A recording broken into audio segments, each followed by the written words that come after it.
Hello, hello, good day, much grace and peace. This is Brother Isaiah from Tuzia Seven Adventist from Trinidad and Tobago. And first of all, I would like to start off with a word of prayer. Dear Heavenly Father, thank you for the opportunity of life, health, and strength. Thank you for being love in nature. Thank you for being grace, truth, righteousness, and holiness. Thank you for being kind and loving to each one of us, and merciful to each one of us. Continuously, let this be my prayer in the name of Jesus Christ's most holy name. Amen and amen. Well, we are continuing with part 2. Does God exist? And as I have explained in the previous video, God does not exist. He self-exists. Okay? He self-exists. Right? And that would mean he does not exist as a creation.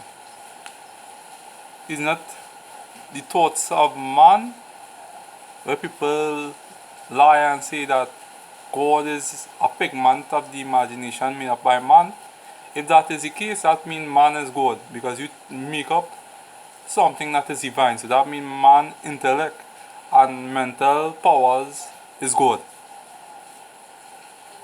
Together with the emotion that flow with those scientific workings of the brain, or the brain itself, or the mental powers or the mental faculties. You would have to say, well, that is God. Are you all saying that you are God by denying the existence of God and then lie and say that man make up God? Are you saying that men are God?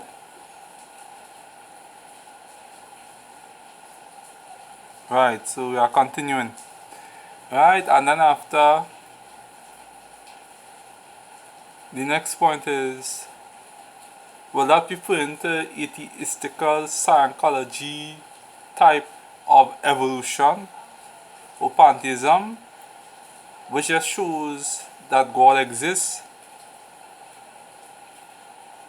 but in the sense of the doorway with the existence of God and put the creation as the cause, but who was the cause of the creation that it is that you all now would say that is the cause of creation?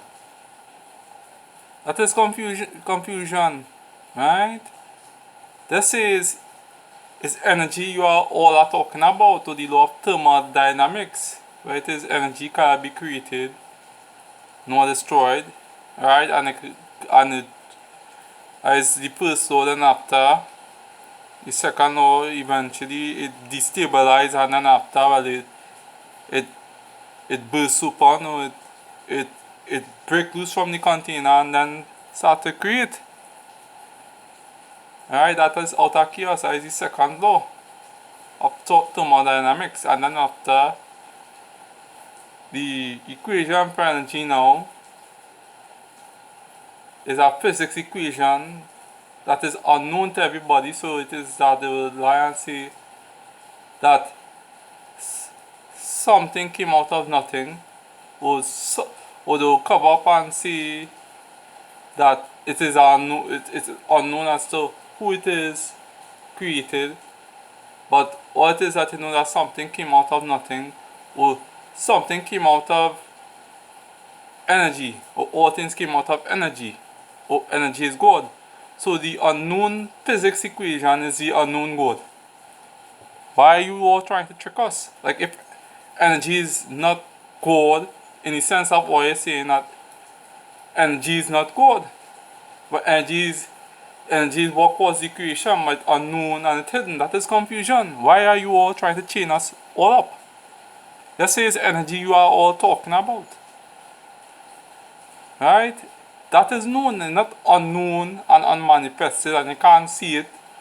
That means it's creation, it exists, energy exists, so it's not God. God self exists. And as pertaining to the pantheists, they believe all is one and one is all. That absolutely makes no sense. If God is before all things, that means all things will be matter. Right? So the real point here is that would be lying. Let every man be a liar and let God be truth.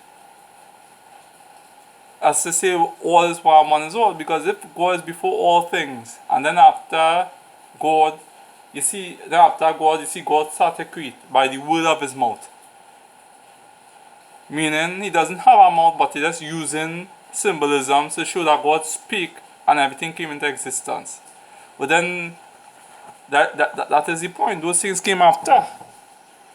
And that's why those things consist. So to come into existence is not to be self-existence.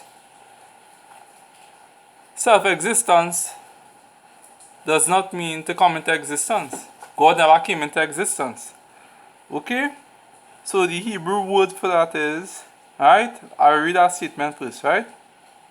God rather created by his own nature as manifested in his creative abilities out of nothing.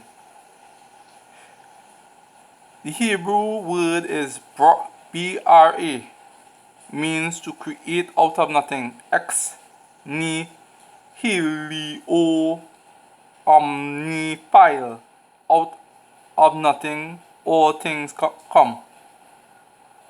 So God created out of nothing.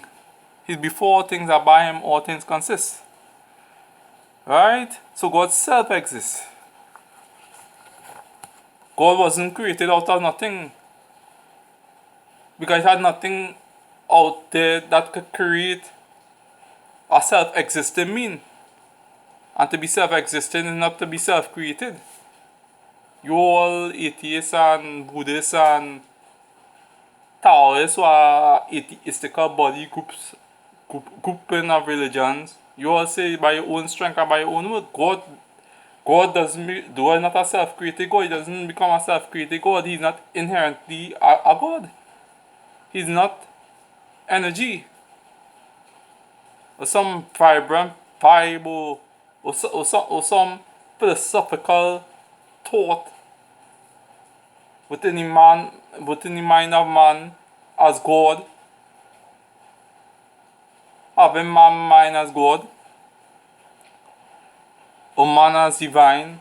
And then after the man doing works to be exalted as God. And he said by his own strength you live independent from God, absent of God. And God is some absentee landlord. That is nonsense. That can't make any sense. Right? So God created out of nothing. Bara. Ex nihilo omnipile. Out of nothing all things come.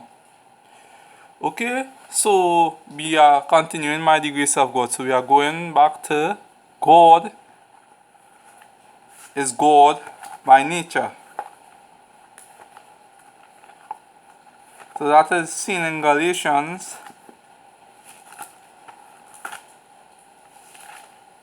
chapter 4 by the grace of God, verses 8. Here be it then, when ye knew not God, they didn't have a knowledge of God, you did service unto them which by nature are no gods. So that's talking about the law of thermodynamics. That's talking about the physics equation for energy. E equals mass equals c squared, or the speed of light, or the equation for energy. You know, which it is the unknown, unmanifesting, hidden physics equation as God, right? Which is the cause, but it's mysterious as to what is the cause, but something came out of nothing. But then who was the one that was responsible for the unknown creation that is manifest? In the sense of, if it's unmanifest but it's known and is the cause, that means it's a creation. Because it's unmanifest, it's unknown, but it creates, so that means it's known. Because if it was not a creation, that means it would be manifested or unmanifested, so then energy could be used up. That's why it is you have to keep on recharging A car battery, if it expired, throw it away. A battery light, a light bulb, you know, a nuclear power plant, all things could happen, they go haywire and after, well, it leak out. Nothing on this earth is eternal. Right? So, the real thing is, God is God by nature. Galatians chapter 4, verses 8, by the grace of God here, be it then, when you knew not God, you did service unto them which by nature are no gods. So you worship Shiva, Vishnu, Brahma, etc. You worship a host of different things that are no gods. Okay? So God is love in nature. So we just looking at this by the graces of God.